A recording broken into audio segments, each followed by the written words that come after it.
Hello, and welcome back. I am Maester Aelix, and this is Fallout 4 NCR Lone Ranger. And we are right back where we left off at the tannery. Whoa, gotta avoid the fog.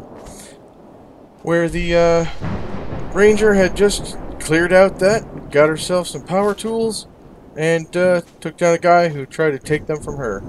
Although he tried to take it from her in the nicest way, bribery, but yeah. Anyway, let's get going again. The Ranger headed out. She had to go further south and west, and she did spy some super mutants off to one side, so decided to give them a wide berth. She'd done enough killing lately and really didn't feel the need to go looking for more trouble. Of course, if trouble found her, she was prepared and would defend herself nonetheless. However, she didn't really feel the need to go looking for trouble.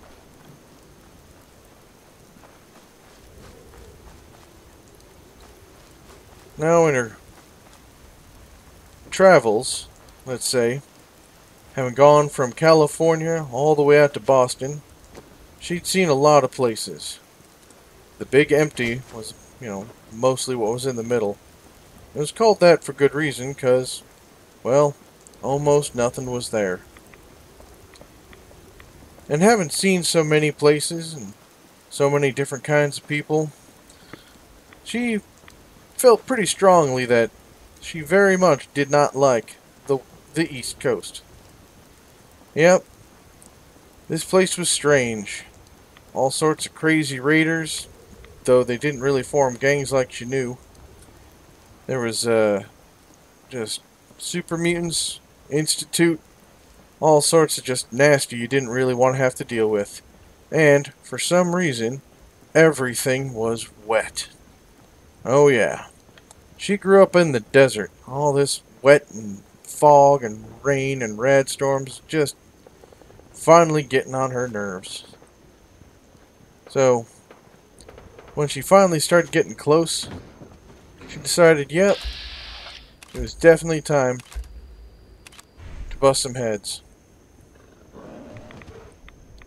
Of course, whatever the Yogoi was fighting, she wasn't going to help either. Sounded like a super mutant. Well, those two seemed perfect for each other. Nice little couple. They could just go play by themselves. Of course, the wolf pack, that's different. They came after her.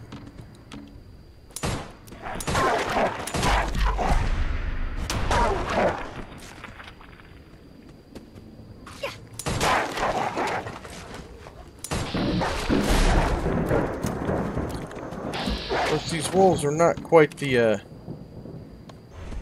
junkyard dogs she was used to fighting back in the Commonwealth.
Well, can't say she felt exactly the same about wolves as she did for dogs, but it was certainly similar.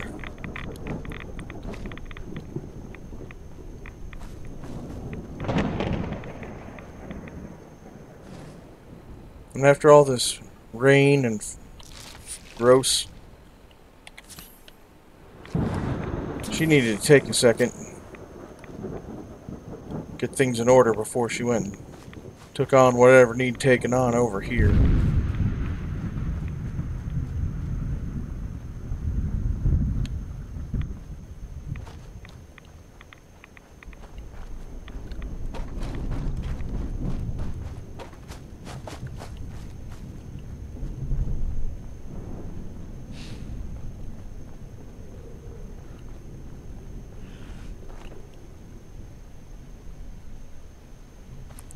She heard some strange noises, heavy breathing.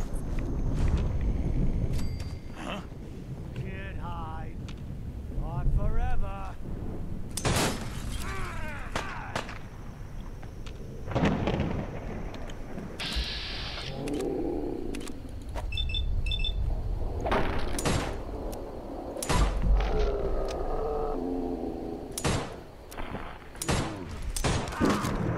She did so enjoy when people put themselves right in front of her gun.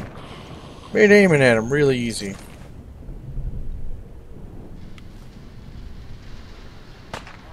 Outsider, how much can it take? She then knew instantly whoever was up there needed to be smoked out.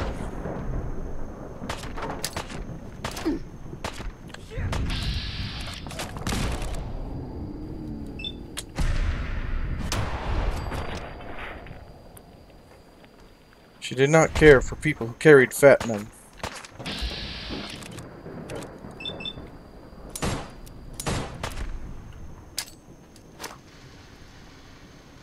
Do you hear it?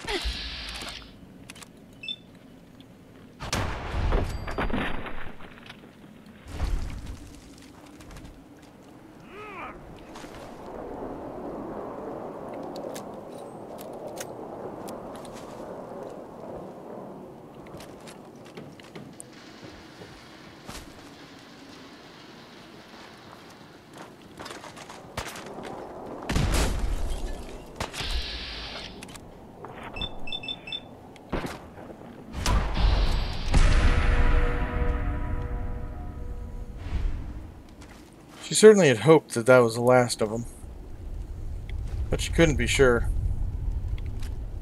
Thankfully, it was the one with the fat man, so the greatest of her fears, at least of the immediate area, had been, let's say, assuaged.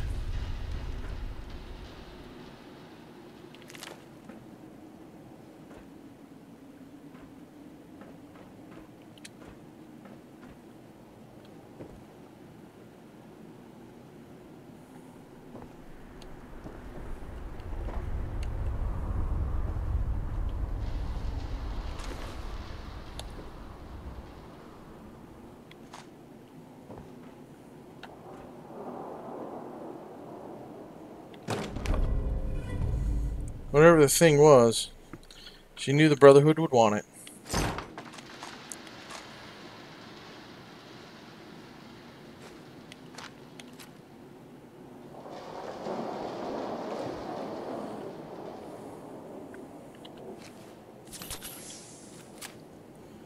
Took a second to admire the view, as it were, before heading back to Far Harbor.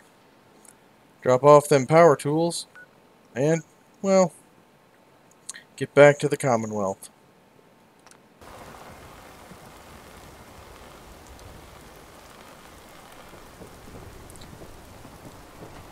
The buzz off them tower things was certainly interesting. You been to the tannery? You find my tools yet? Here are your tools. A fair bit of luck running into you. Here's your reward. Well earned. And now to work on the hull.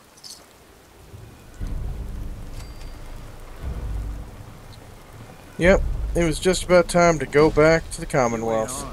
You ain't long for this world. Buy my guns Food in front, dock and back. The bait shop. Yep, she had had her fill of this wet, dreary, and, well, dank place.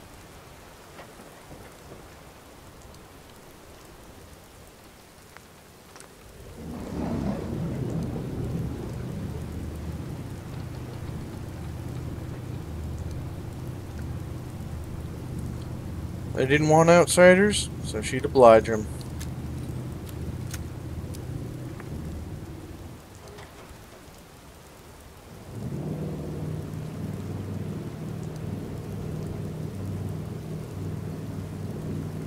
That little girl?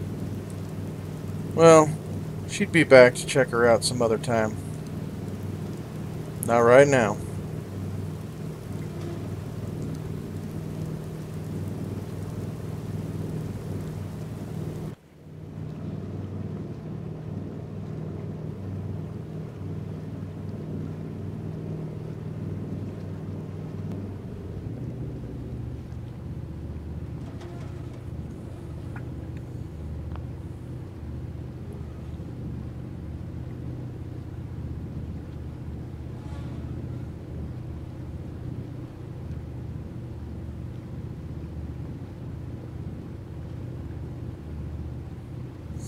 The self-driving boat was a mighty impressive feat of engineering, and she admired the ease in which one could travel from here to there.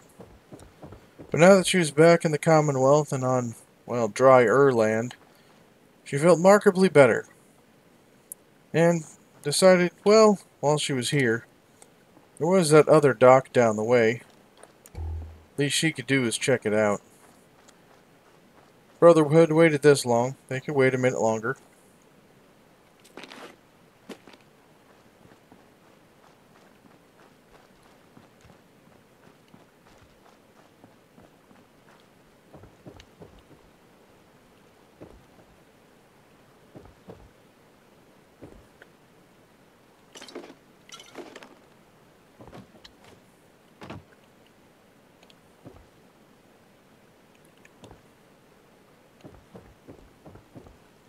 Yep.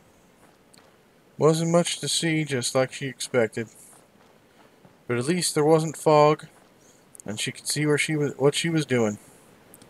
Yep, it was time to go back to the Predwin. Or the police station.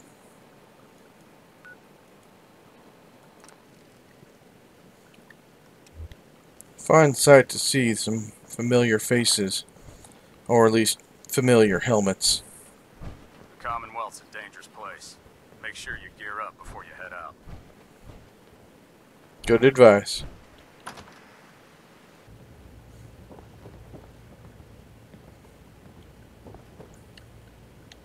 I was just thinking about you. Any luck with that tech?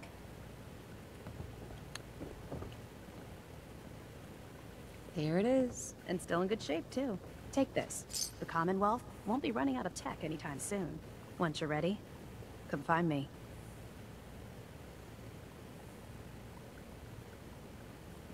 Can't do it right now. Understood. You know where to find me when you're ready. Well, it seemed not so simple enough. However, she did feel real good about helping out these Brotherhood fellas. Real good indeed.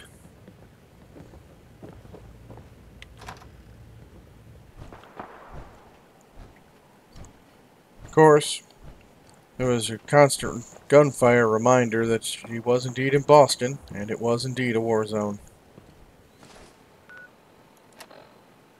Thinking back on what other things she was, asked to do and things she said she would do, she did remember, well, she wanted to go talk to that detective in Diamond City. Plus, Diamond City seemed to have a good supply of bullets, so two birds, right?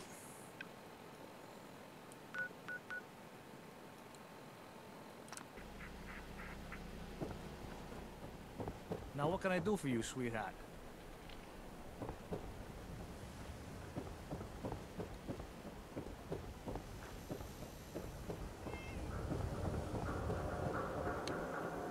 Need some custom hardware?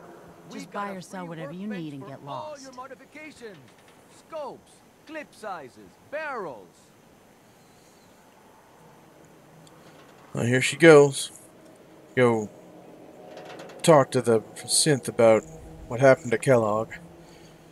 She was both excited and nervous about what the machine would say. Come on, Nikki. I'm just asking for your opinion. It'd be a great quote. She's my client, Piper. Why don't you learn not to snoop on a woman's private affairs? Well, well, speak of the devil. You're back. What happened?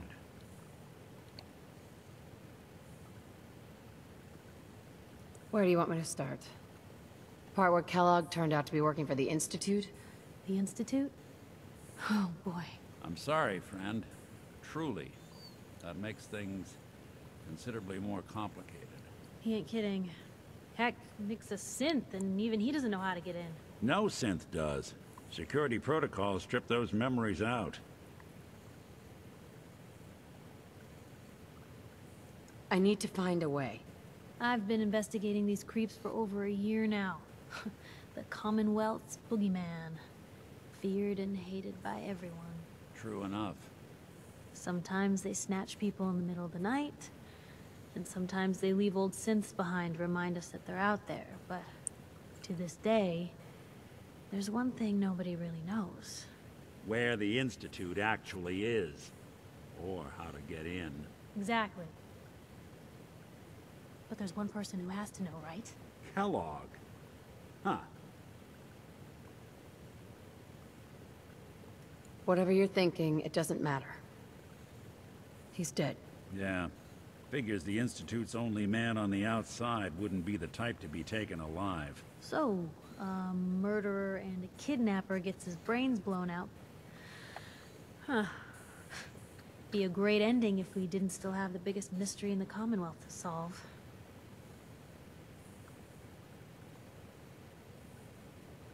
Doesn't matter what he knew. I'd kill him again in a heartbeat. Gets his brains blown out. Huh. His brains. You know, we may not need the man at all. You're talking crazy here, Nick. Got a fault in the old subroutines? Look, there's a place in Good Neighbor called the Memory Den. Relive the past moments in your mind as clear as the day they happened. If anyone could get a dead brain to sing, it'll be Dr. Amari, the mind behind the memories. I don't know, Nick. That seems a little out there. You're talking to a synth. I am a little out there. Just stay with me on this. Let's see, I guess we're gonna need a piece of Kellogg's brain. Enough gray matter to bring to Amari and find out if this is going to work. Jesus, Nick. Gross. Seriously? I know it's grisly, but what choice do we have? We got no leads, nothing. That old merc's brain just might have all the secrets we need to know. The Ranger was a bit torn. She didn't really want to go without that small bit of trophy, but if it meant finding that kidnapped kid... Actually, I think I already have something. Kellogg had this thing attached to his head. Cybernetics, huh? We may have just won the lottery. Whether we're riding this crazy brain train or not, we can't all go running across the Commonwealth, so... who's coming with you? I have to go to the Memory Den either way, if I'm going to introduce you to Amari. But if you want to head there together, just say so. I'll head there on my own. All right. See you at the den. Don't worry. Just a few more steps. Well, you two are out. I'm gonna do some more research. I'll be at the public if you need me. And by the way, at some point, you owe me an interview. I want to hear how this whole story got started.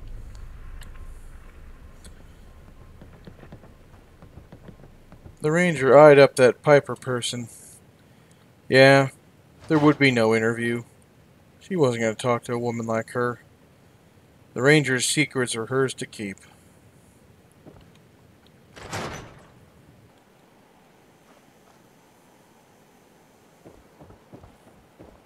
know if there's anything I can do to lighten the load. Or, you know, if you need anything proofread. Having spent some time amongst the Brotherhood of Steel and seeing their love for armor, and having been shot more than once that day, the NCR Rangers thought back on her life and decided, you know, it'd be probably a real good idea if she were to, you know, learn how to make her own armor. At least make it better. So, she'd soon take the steps to do that. A few other things to do first. Don't be caught dead. Protection from Commonwealth weaponry. Word of advice. Never call your mother a synth unless she really is one. Yikes. Sound advice. You watch your step. Got my eye on you. Who needs a haircut? Everyone needs a haircut. Step up. So instead, she'd head out to Good Neighbor. See this memory den place. Unless you're hounding for a green suntan, I suggest we get a move on. Well, she was waiting for Nick to get out the way.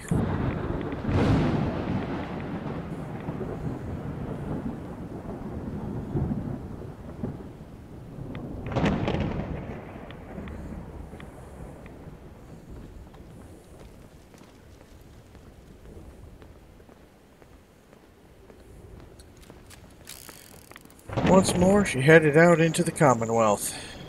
And once more, it proved to be sickly and wet, more or less unpleasant all around.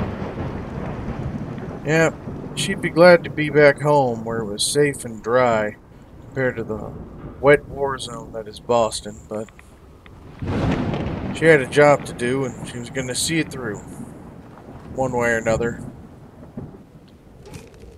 Plus, she figured she had to do a little bit more for the Brotherhood of Steel to get herself a ride home all the way that far.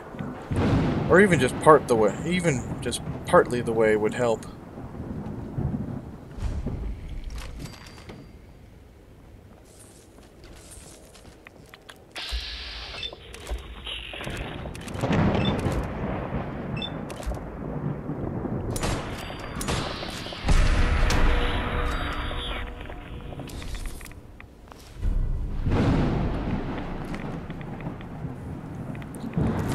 Of course, the walk to a Good Neighbor wasn't exactly safe. Of course, since she cleared out a group of raiders that were going to try to attack it, it was, well, safer.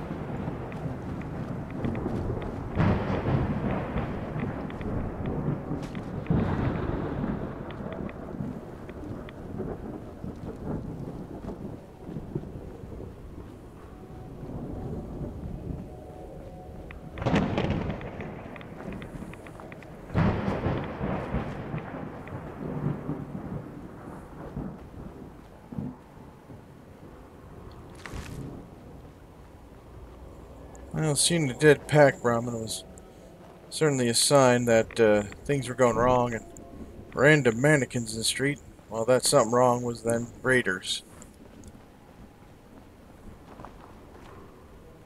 Someone there? And she didn't really want to deal with raiders at this time, so she'd just get moving.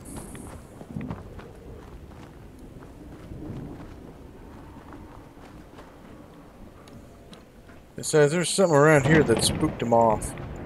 That was just fine with her.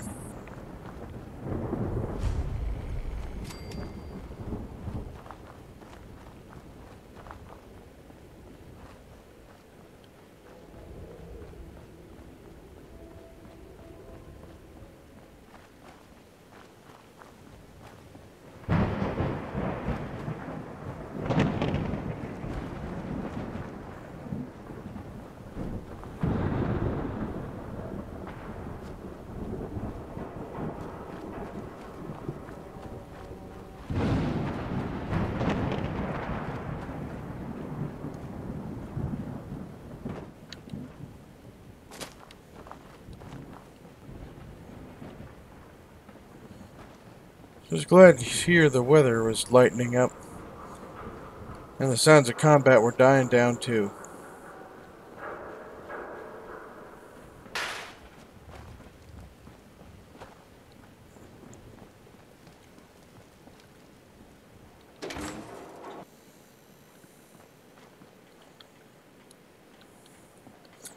Having been shown a warm welcome here, good neighbor, she knew not to run around with her gun drawn. It was just polite, you see.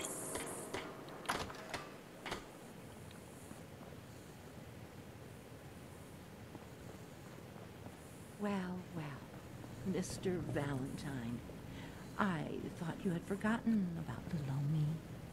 May have walked out of the den, Irma, but I'd never walk out on you.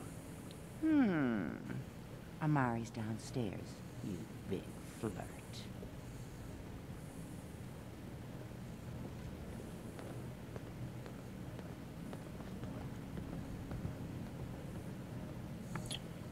There was something about these here memory loungers that looked familiar. Couldn't quite put her finger on it, though. And here she'd let Nick take the lead. Show her the way.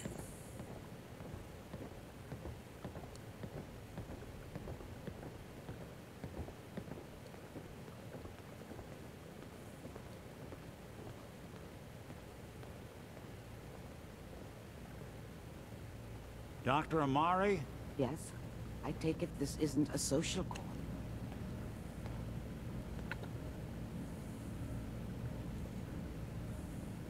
You're the one who can extract memories from a brain, right? Normally, we only allow our clients to experience their own memories. Now, what's this all about? We need a deep dig, Amari, but it's not gonna be easy. The perp, Kellogg, is already cold on the floor. Are you two mad? Putting aside the fact that you're asking me to defile a corpse, you do realize that the memory simulators require intact, living brains to function.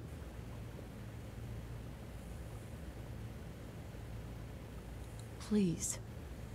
Nick told me you're the only one who could make this work. This dead brain had inside knowledge of the Institute, Amari. The biggest scientific secret of the Commonwealth. You need this, and so do we. Fine. I'll take a look. But no guarantees. Do you have it with you?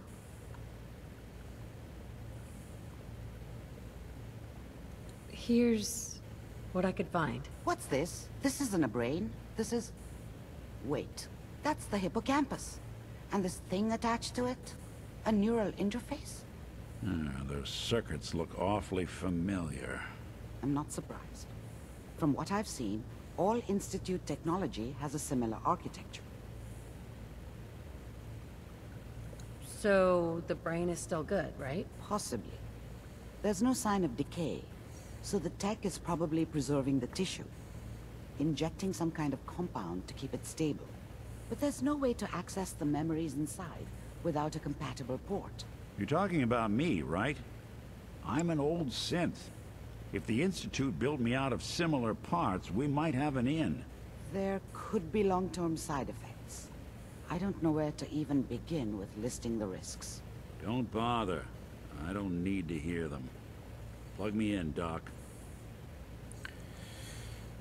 Well, she had to give it to the old machine. He had stones and grit. She appreciated that. Hey, I appreciate this, Nick. If you say so. All right, let's do this. Whenever you're ready, Mr. Valentine, just sit down. If I start cackling like an old grizzled mercenary, pull me out, okay? Let's see here.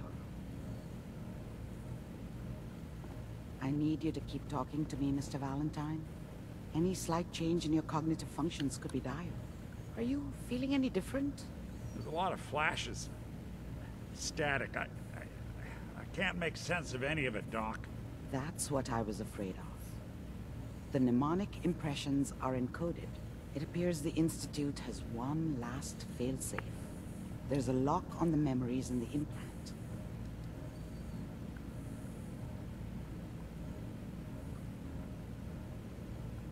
tell me you have a way past this, Doctor. Let me think. The encryption is too strong for a single mind. But what if we use two?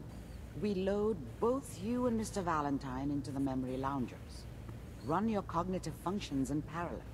He'll act as a host, while your consciousness drives through whatever memories we can find. Any idea of what I'm gonna see in there? I have no clue. But considering we only have a single piece of the medial temporal lobe and not the whole brain, I doubt it'll be cohesive. All right, let's get started. Just sit down over there and keep your fingers crossed. See you on the other side. And I'll see all of you next time. And remember, if you're enjoying my content, please do the YouTube thing of like, comment, subscribe, bell icon, all that wonderful standard stuff. If you're not, then please go down to the comment section and leave a constructive criticism on what I can do to improve, because I do want to get better for everyone involved. If you're really enjoying my stuff, do please consider joining my Patreon campaign. Patreon subscribers get themselves a slew of rewards, including early access to videos, Patreon exclusive videos, and the Patreon exclusive room in my Discord server. I'm known to drop extra bits and goodies in there, including blooper reels, hints about future videos, so on and so forth. So, thank you all for joining me, and I'll see you all next time.